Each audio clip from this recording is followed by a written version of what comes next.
Hello everyone, मैं विजय कुमार हूं। आज की क्लास का टॉपिक है अपना जियो स्टेशनरी सैटेलाइट। ब्रॉडकास्टिंग सेगमेंट में थोड़ा सा आ रहे हैं अपन। तो आइए पहले अब आज की क्लास में पढ़ाता हूं आपको कि जियो स्टेशन सैटेलाइट है क्या और इसकी हाइट कितनी होती है। ध्यान दें, जियो मतलब ये ऐसे सैटेलाइट्स हैं जो अर्थ के किसी पॉइंट के रेस्पेक्ट में स्टेशनरी होंगे। मतलब यहां से अगर आप देखोगे ऊपर अगर नजर आए तो उतना ऊपर देख नहीं पाएंगे ना अपन। लेकिन अगर विजुअल देखें, कोई माइक्रोस्कोप वगैरह से देखें तो किसी पॉइंट से हमेशा आपको उसी जगह पे नजर आएगा। मतलब ऐसे सैटेलाइट्स हैं जो हमेशा अर्थ के किसी पॉइंट के रेस्पेक्ट में या किसी एरिया के रेस्पेक्ट में हमेशा स्टेशनरी नजर आते हैं। मतलब के these are the satellites, these are the satellites which remain stationary. definition formality है, लिख लो।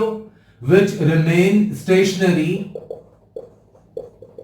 these are the satellites which remain stationary with respect to a point on earth surface.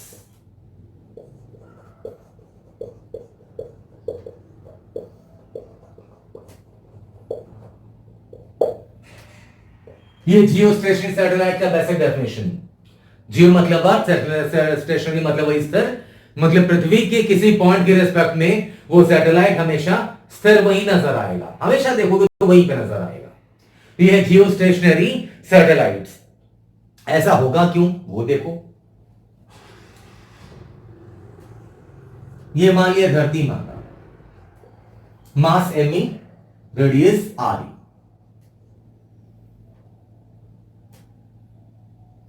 इनकी सरफेस से एच हाइट पे, यही height चाहिए मेरे को, H height पे ये सैटेलाइट है आपका जो चक्कर काट रहा है। ठीक है, अब जरा ध्यान देना, ये सैटेलाइट जो धरती माता है वो रोटेट भी करती है, अपने एक्सिस के अबाउट घूमती भी है। तो जिस एंगुलर वेलोसिटी से ये घूमेगी, अगर उसी एंगुलर वेलोसिटी से ये भी घूमे, मतलब आप यूं समझें कि मेरे ये दो हाथ, कि अगर अभी ये वाला पाम जो है ये इसका फेसिंग है, फिर अलग अलग मोड़ दो, जैसे मान लो ये घूम जाए इधर और यहीं रह जाए, तब तो अगर यहां वाला जो बंदा होगा वो इसे नहीं देख पाएगा। लेकिन अगर मान लो कि ये 30 ऐसे घूमे और ये भी 30 के साथ घूम जाए तो दोनों हमेशा फेसिंग में रहेंगे।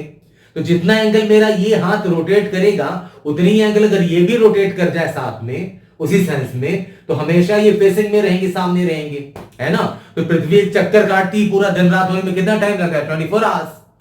और उतनी देर में ये भी उतनी ही एंगुलर वेलोसिटी से ये भी चक्कर काटे अगर, तो हमेशा इस यहां पे अगर कोई बंदा खड़ा होगा अगर, तो हमेशा वो फेसिंग में नजर आएगा।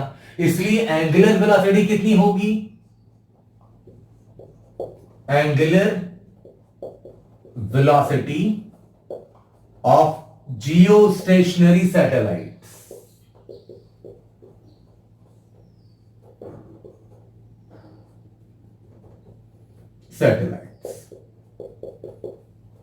ओमेगा, ये होना चाहिए 24 आवर्स। मतलब 24 कैलकुलेशन के वक्त नहीं है, इसकी वैल्यू मिनट सेकंड जो भी है। मतलब अगर ये अर्थ यहां से घूम के वापस यहां आता है, अगर यहां पे जो पॉइंट है पूरा चक्कर काट दिया 24 घंटे में, ये 24 घंटे में यहां से यहां घूम के आता है, तो ये भी 24 घंटे में घूम के यहां से यहां आना चाहिए। तो अगर जितने देर जैसा घूमेगा ये हमेशा फेसिंग रहेगा। मान लो ये घूमेगा 30 डिग्री, तो ये घूमेगा 30, 60, 90, इस तरीके से घूमता रहेगा, तो हमेशा ये फेसिंग रहेगा, इससे सामने रहेगा।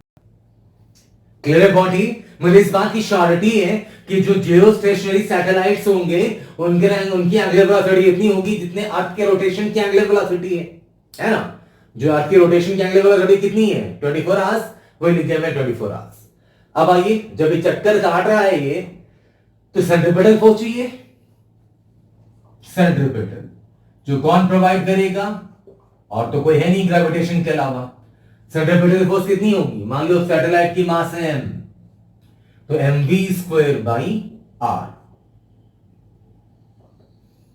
Gravitation force g capital M into small m by r square. तो स्मॉल m कट गया यहां से, आर आर ये कट गया यहां से। v को क्या लिख सकते हैं अपन, ओमेगा आर। अगर सैटेलाइट की स्पीड अगर v है तो v is equal to omega R लिख सकते हैं अपन। तो ये v स्क्वायर था, आप ओमेगा आर का स्क्वायर लिख दिया, is equal to G M E by are.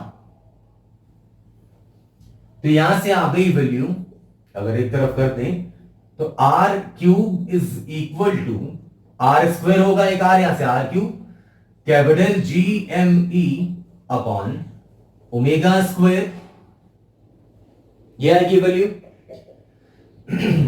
Are cube को आप आर रेडियस जो है इसके सर्कुलर मोशन का, आर रेडियस तो यहां सेंटर से लेते हैं ना अपन, तो रेडियस सर्कुलर मोशन क्या हो सकता है, अर्थ का रेडियस आर ई प्लस ये एच जो हाइट है सरफेस से, तो इसे लिख सकते हैं आर ई प्लस एच की power 3 is equal to G M E upon omega square.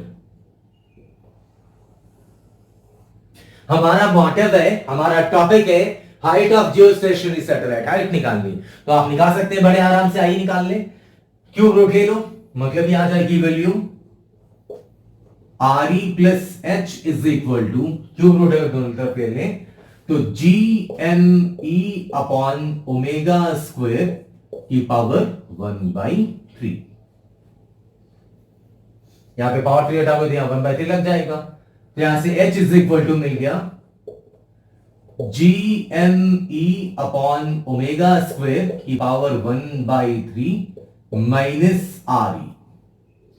यहां पे हर चीज आपको मालूम है, कैपिटल जी की वैल्यू मालूम है 6.67 into 10 to the power -11 newton metre square पर KG square. Mass of earth मालूम है 5.97 into 10 to the power 24 KG. Omega मालूम है 24 आवर्स है, मतलब ये आ जाएगा 24 into 60 into 60 second.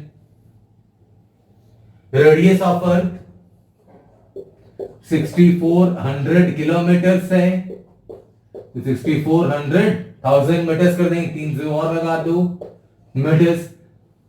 So on substituting all the values,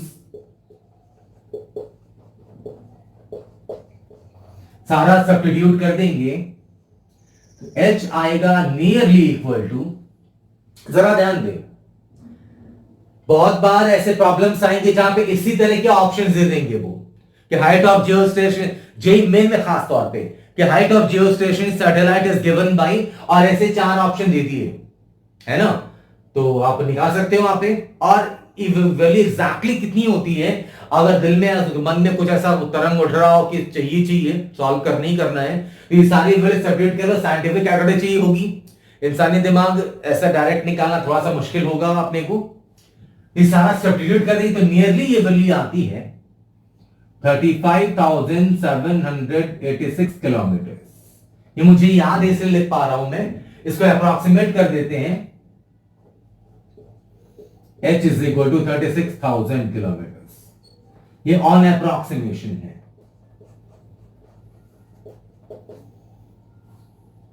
ये तो अराउंड 36,000 किलोमीटर अर्थ सरफेस से हाइट होती है जियोस्टेशनरी सैटेलाइट की।